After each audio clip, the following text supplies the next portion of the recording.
بہت عرصے پہلے کا ذکر ہے کہ جنگل میں ایک شیر رہتا تھا۔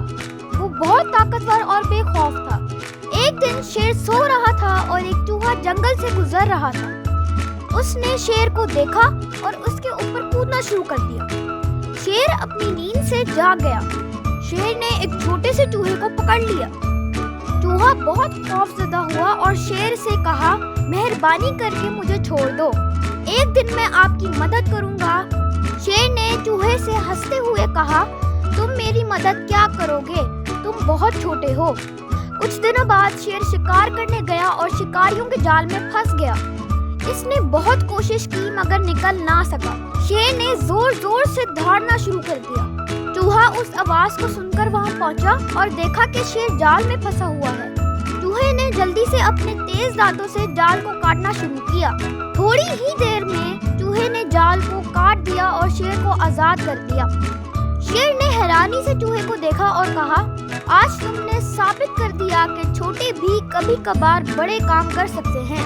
چوہے نے مسکرا کر کہا، دوستی اور مہربانی کبھی ضائع نہیں جاتی۔ شیر اور چوہا دونوں دوست بن گئے اور جنگل میں خوشی سے رہنے لگے۔ اس کہانی سے ہمیں سبق ملتا ہے کہ ہر کسی کی مدد کرنی چاہیے اور کسی کو کمزور نہیں سمجھنا چاہیے، کیونکہ کبھی کبھار چھوٹے بھی بڑا کام کر سکتے ہیں۔ الادین کا جادوئی چراغ۔ ایک دفعہ کا ذکر ہے، ایک دور دراز علاقے میں ایک نوجوان لڑکا الادین رہتا تھا۔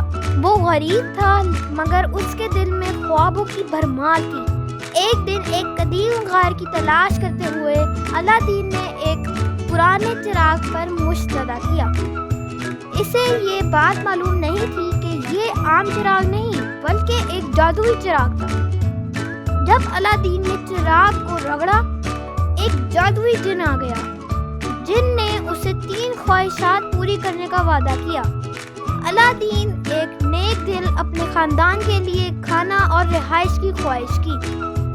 فوراً ایک شاندار میٹھا کھانا آ گیا اور ایک خوبصورت محل تعمیر ہو گیا۔ الادین جب اپنے گھر سے واپس آ رہا تھا تو اسے جعفر نامی ایک جادوگر ملا۔ اس نے الادین کو فریب دیا اور چراغ چرا لیا۔ اس نے یہ امید کی کہ وہ مملکت کا سب سے بڑا جادوگر بن جائے گا، مگر جعفر کو یہ نہیں معلوم تھا کہ الادین ہوشیار اور بہادر ہے۔ اپنے دوستوں شرارتی بندر ابو اور دانا شہزادی یاسمین کی مدد سے الادین نے جعفر کا مقابلہ کیا۔ اپنی ذہانت اور بہادری سے الادین نے جعفر کو شکست دی اور جادوئی چراغ واپس حاصل کیا۔ آخر میں الادین نے اپنی آخری خواہش کی، جن کو آزاد کرنا۔ جن اپنی آزادی کے لیے شکر گزار الادین کی سب سے گہری خواہش پوری کی، خوشی اور محبت بھری زندگی جینے کی۔ اس دن سے الادین کی نیک دلی اور بہادری کو مملکت بھر میں سراہا گیا، ہر ایک کو یاد دلاتا ہوا کہ اصل جادو وہی ہے جو دلوں میں ہوتا ہے۔ پیاسا کوا۔ ایک دن کی بات ہے، ایک کوا بہت پیاسا تھا۔ وہ ایک گاؤں کے پاس سے گزر رہا تھا اور پانی کی تلاش میں تھا۔ گرمی کی شدت سے اس کی حالت خراب ہو رہی تھی۔ وہ ہر جگہ دیکھتا رہا مگر کہیں بھی پانی نہ ملا۔ آخرکار کوے کی نظر مٹکے پر پڑی۔ وہ خوشی سے جھوم اٹھا اور فوراً مٹکے کے قریب پہنچا، مگر مٹکے میں پانی بہت کم تھا اور کوے کی چونچ وہاں تک نہیں پہنچ سکتی تھی۔ کوا بہت مایوس ہوا۔ کچھ دیر سوچنے کے بعد کوے کو ایک ترکیب سوجھی۔ وہ اڑ کر گیا اور ایک چھوٹا سا کنکر اٹھا لایا۔ پھر اس نے کنکر مٹکے میں ڈال دیا، پھر ایک اور کنکر اور پھر ایک اور۔ اس طرح کوے نے کئی کنکر مٹکے میں ڈال دیے۔ آہستہ آہستہ پانی اوپر آنا شروع ہو گیا۔ جب پانی اتنا اوپر آ گیا کہ کوے کی چونچ وہاں تک پہنچ سکتی تھی تو اس نے خوب پانی پیا۔ اس کی پیاس بجھ گئی اور وہ بہت خوش ہوا۔ اس کہانی سے ہمیں یہ سبق ملتا ہے کہ ہمیں مشکل وقت میں ہمت نہیں ہارنی چاہیے اور عقل سے کام لے کر اپنے مسائل کا حل تلاش کرنا چاہیے۔ کوا پھر خوشی خوشی اڑ گیا اور اپنی عقل مندی پر مسکراتا رہا۔ اس کے بعد وہ اپنے دوستوں کو بھی یہ کہانی سناتا رہا تاکہ وہ بھی یہ سیکھ سکیں کہ کوشش کرنے سے ہر مسئلہ حل ہو سکتا ہے۔ ایک دن خرگوش اور کچھوا جنگل میں ملے۔ دونوں میں ہمیشہ سے ایک دوسرے کی رفتار پر بحث ہوتی رہتی تھی۔ خرگوش کو اپنی تیز دوڑ کی وجہ سے خود پر غرور تھا، جبکہ کچھوا اپنی مستقل مزاجی کی وجہ سے مطمئن تھا۔ ایک دن انہوں نے فیصلہ کیا کہ وہ دوڑ لگا کر معلوم کریں گے کہ کون زیادہ تیز ہے۔ دوڑ کا راستہ طے ہوا اور سب جانوروں نے مل کر ایک میدان میں جمع ہو کر دیکھنے کا اہتمام کیا۔ جیسے ہی دوڑ شروع ہوئی، خرگوش تیزی سے آگے بڑھ گیا اور کچھوا بہت پیچھے رہ گیا۔ خرگوش نے جب پیچھے مڑ کر دیکھا تو اسے کچھوا بہت دور نظر آیا۔ خرگوش نے سوچا کہ کچھوا تو بہت سست ہے، کیوں نہ میں تھوڑی دیر آرام کر لوں۔ خرگوش ایک درخت کے نیچے آرام کرنے کے لیے لیٹ گیا اور جلد ہی اس کو نیند آ گئی۔ کچھوا اپنی مستقل مزاجی سے آہستہ آہستہ مگر مسلسل چلتا رہا۔ راستے میں دوسرے جانوروں نے اسے حوصلہ دیا اور وہ اپنے مقصد کی طرف بڑھتا رہا۔ کچھ دیر بعد خرگوش کی آنکھ کھلی تو اسے احساس ہوا کہ وہ زیادہ دیر سوتا رہا ہے۔ وہ فوراً اٹھا اور پوری رفتار سے دوڑنے لگا، مگر جب وہ منزل کے قریب پہنچا تو حیرت سے دیکھا کہ کچھوا پہلے کا ادھر پہنچا ہوا تھا۔ کچھوا جیت کی خوشی میں مسکرا رہا تھا، جبکہ خرگوش کو اپنی جلد بازی اور غرور پر شرمندگی ہوئی۔ اس دن خرگوش نے ایک اہم سبق سیکھا کہ مستقل مزاجی اور محنت ہمیشہ جیت دلاتی ہے، اور جبکہ غرور اور جلد بازی ناکامی کا باعث بنتی ہے۔ اس کہانی سے ہمیں سبق ملتا ہے کہ ہمیں اپنی محنت اور مستقل مزاجی پر بھروسہ کرنا چاہیے اور کبھی بھی کسی کو کم تر نہیں سمجھنا چاہیے۔ لالچی خرگوش۔ ایک دفعہ کا ذکر ہے کہ جنگل میں ایک لالچی خرگوش رہتا تھا۔ اس کا نام ککو تھا۔ ککو کی عادت تھی کہ وہ ہمیشہ زیادہ سے زیادہ کھانا چاہتا تھا، چاہے اس کے دوستوں کو کچھ نہ ملے۔ ایک دن ککو کو ایک جادوئی گاجر ملی۔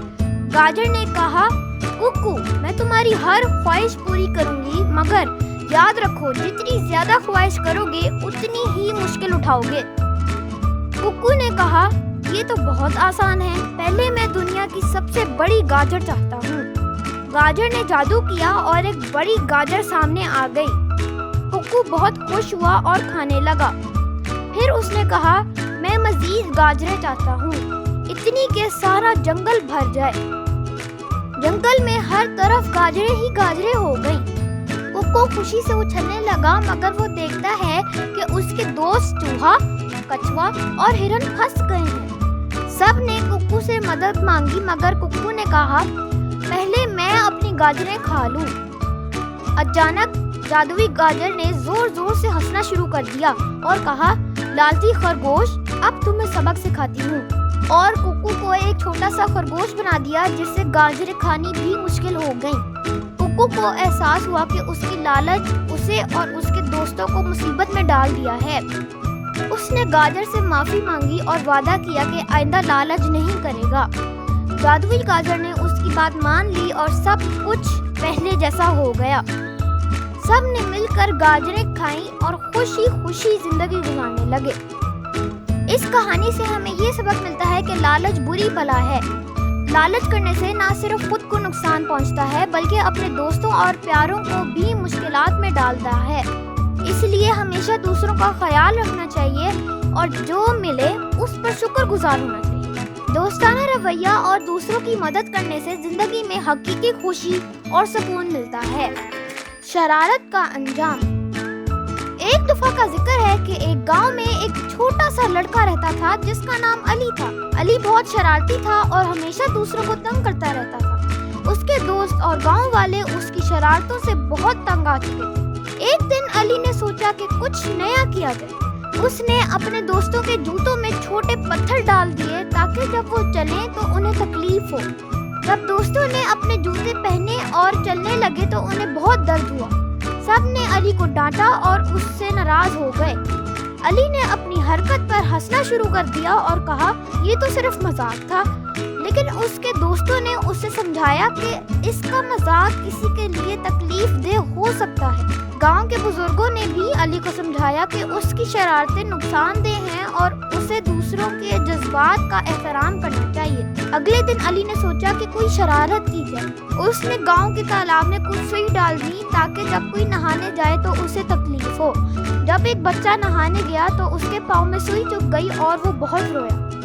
گاؤں والوں نے فیصلہ کیا کہ علی کو سبق سکھایا جائے۔ انہوں نے علی کو بلایا اور اسے سمجھایا کہ شرارتیں کرنا ٹھیک نہیں ہے۔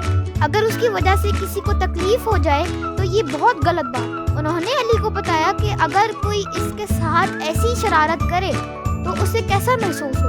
ایک دن گاؤں والوں نے علی کو سبق سکھانے کے لیے خود بھی ایک شرارت کی۔ انہوں نے علی کے بستر پر کانٹے رکھ دی۔ جب علی سویا اور اسے کانٹے چبھے تو وہ چیخ اٹھا۔ تب اسے واقعی سمجھ آیا کہ اس کی شرارتوں سے دوسروں کو کتنی تکلیف ہو گئی۔ علی کو اپنی غلطی کا احساس ہوا اور اس نے معافی مانگی۔ اس نے وعدہ کیا کہ آئندہ وہ ایسی شرارت نہیں کرے گا جس سے کسی کو تکلیف ہو۔ اس دن کے بعد علی نے دوسروں کی مدد کرنا شروع کر دی اور گاؤں کے سب لوگ اسے پسند کرنا شروع ہو گئے۔ اس کہانی کا نتیجہ یہ ہے کہ مذاق اور شرارتیں اگر حد سے بڑھ جائیں تو دوسروں کے لیے تکلیف کا باعث بن سکتی ہیں۔